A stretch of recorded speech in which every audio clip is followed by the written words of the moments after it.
Bismillahirrahmanirrahim. Assalamu alaikum and welcome to another episode of Ramadan Inspirations. On the show this morning, I'm really pleased to introduce no stranger to a TV, and that is Dr. Shaheda Omar. She is the director of the Teddy Bear Clinic, and we are going to be unpacking some really important issues which impacts all of us. So we're going to be looking at GBV, we're going to be looking at anxiety and stress leading up to and in Ramadan. So please stay with us. Assalamu alaikum, Shaheda, welcome. Wa alaikum salam, shukran dalilan for this opportunity. Always a pleasure talking to you, and you do know that I love talking with you to unpack these issues that impact us as women, as families, and as a society as whole. Now, alhamdulillah, we are in the Mubarak month of Ramadan, but we also are aware of the fact that there are issues of GBV, which is rife in the country, and we as Muslims can't shirk away and say, oh no, it doesn't happen in our homes, it doesn't happen in our families. It does happen. So the question then is, Ramadan is a month of mercy, it's a month of forgiveness, it's a month of love and togetherness. But I think key is it's a month of mercy. Does that then say that inshallah in the month of Ramadan you'll be protected, or your perpetrator, the perpetrator, whoever it is, whether it is done in a very subtle way, that they will kind of back off and give you some peace and just peace in the month of Ramadan? So ideally, yes, that's what we're going to believe. I think we all want to believe that in the month of Ramadan, people are going to be more at ease, more at peace, and of course, looking up to their Creator for that inner contentment. Unfortunately, the reality on the ground is quite contrary to that belief. What we know that firstly, as far as gender-based violence is concerned, there's the intimate partner violence, and 1 in 3 women are victims of intimate partner violence. That's the current statistics, and of course, that is only reported cases that are brought to the attention of the authorities. So the figure that we are seeing is actually an underestimation of what actually happens on the ground.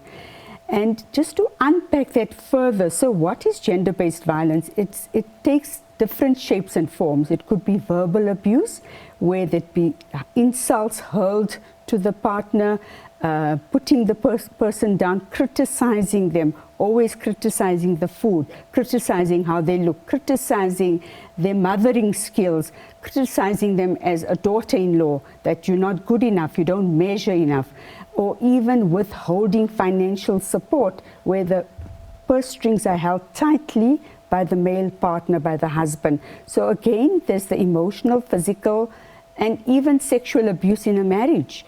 I've received calls after hours from learned scholars' wives, where they've been subjected to kinds of unacceptable, abominable behavior, sexual behavior, where they've been asked to engage in deviant sexual patterns. So I think this is something that we need to actually make people aware of, that ideally in the month of Ramadan, in fact it's not only Ramadan, we need to practice this 365 days. As Muslims, we should be Sharia compliant, and as you've so beautifully articulated, demonstrating mercy, kindness, compassion, sensitivity, respect and integrity are all part of a Muslim person's life.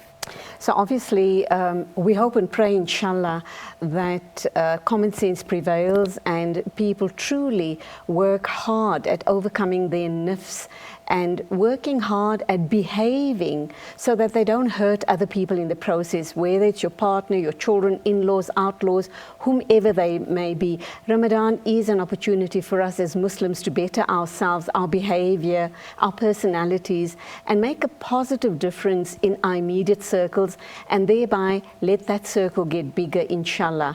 Sadly, that doesn't always happen in all the cases. What's your advice to women who are still experiencing violence? It doesn't matter how, how silently, how quietly it's being done, but the violence is there. Maybe it's innuendos, maybe it's insults, like you've said, criticizing the food, criticizing mothering skills, etc. So what would your advice be to women? So I think firstly for women to realize, many women feel in terms of the patriarchy, in terms of religion, cultural beliefs, their response is that this is their lot in life, that women are expected to be submissive, to submit to violence in any shape or form, because the husband is seen as the provider and the woman is seen as the primary caregiver or nurturer. And I think for women out there to realize that that is not what Islam is about. That is not what Sharia propagates. And they need to appreciate that they do have rights and there are responsibilities. Likewise, the husband has rights to protect, ensure safety, to provide, but to also give love and affection to the wife. And of course, that's a mutual reciprocal requirement. But at the same time, the woman has a right to be safe from any form of violence. And we know many of them remain silent. And my response to that is silence is violence. That they actually need to speak out, that I feel like this when you do that. Or that they feel, I feel I'm being put down when you say that, or your body language says that to me. So I think there needs to be that open dialogue. And again, understanding that each one of them has rights and responsibilities to fulfill. The two are coupled. You cannot separate it. And firstly, you could get your slaving wife and you could get your loving wife. And I think that is something that we need to be aware of. Do you choose to be a slaving wife, where you become absolutely a slave at the mercy and beck and call of your family, your husband, everybody else that are part of that process? Or do you want to actually be a loving wife that preserves oneself and that reaches out and provides nurturing and care, but in a respectful, mindful manner, not losing sight of one's own identity? You mentioned the word violence a couple of times in your response to me. And when we talk about gender-based violence, when we take that word violence, when you're in a relationship, it's not always about overt violence, shouting and screaming and damaging things, etc. It's the little things, it's the little insults that are thrown, it's the sarcasm, it's those type of things that builds up, which is very, very hurtful. And then you also talk about addressing the issue. How does one go about talking about boundaries without possibly getting the partner to now overreact to you? Because that is a very big possibility, is it not?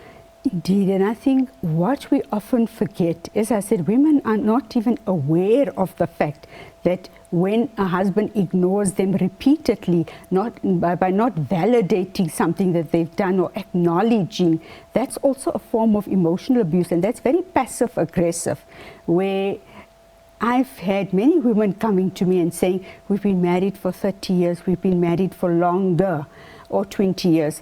But I've yet to wait for a day for him to say to me that he actually cares for me, or that he shows affection, that he would hug and embrace me. And that's part of a passive-aggressive relationship where there's just no acknowledgement. Physically, it's not just about the intimate aspect of the relationship, but just reaching out, that endearment, that affection. And I think these are things that we always say to women, because of the unequal power relationships, this dynamic of aggressor and submissive women, we try and actually level the playing fields and talk about boundaries. Everybody needs to have a safe space around them, and there are certain things that are acceptable and certain that are not acceptable. And I do believe, Julie, what we need to be aware of is that the premarital counseling is essential, but even after marriage, it's absolutely essential that people seek professional help. We are so blessed with so many organizations, and particularly Sharia compliant organizations, who have insight into religion, into culture, into the different gender identities and crises that people are facing. So I urge where couples are struggling, seek out professional help, because sometimes you don't actually see that you're blurring the boundaries. You overstep your mark and you take over the control issue, that people don't realize that they become very controlling and dominating in the relationship, which could only result in dysfunctionality, not between the couple only,